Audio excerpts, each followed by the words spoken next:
Promise किया था कि मैं यहाँ में आऊँगा और 90 साल से यहाँ में पूजा हो रहा है और बहुत बार इन्होंने हमसे कांटेक्ट करने की कोशिश किया लेकिन कोई भी रीज़न के लिए संपर्क नहीं हुआ। लेकिन इस बार आज से 2 हफ्ते पहले ये लोग आए थे तो मैंने अपना कमिटमेंट दिया था कि मैं आऊँगा और आज जो पूजा हुआ है सबसे पहले मैं यहीं में आया हूँ और कल हश्म पूजन है तो मैंने इनको निमंत्रण भी किया है, सरदार को निमंत्रण भी किया है कि आप राजबाड़ी में आके हश्म पूजन में हमारे साथ पार्टिसिपेट कीजिए। मुझे बहुत अच्छा लगा कि इतने प्यार से मुझे रिसीव किया गया। देखिए हमारे तिपरासा के पास कुछ नहीं है लेकिन प्यार है और मुझे कुछ नहीं चाहिए, बस आपका प्यार और आपका आशीर्वाद चाहिए। लोगों ने यहाँ पर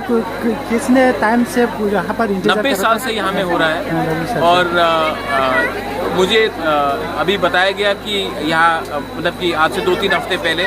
तो मैंने कहा कि अगर 90 साल से हो रहा है तो मेरा भी ड्यूटी बनता है, कर्तव्य बनता है यहाँ में आके माँ का नवमी में अपना दर्शन, माँ का दर्शन लेकर प्रणाम करके यहाँ में अपने तिपरासा जमाती अहदा के साथ बैठ के बात भी करें। इसके लिए थैंक यू। बेलाइन हम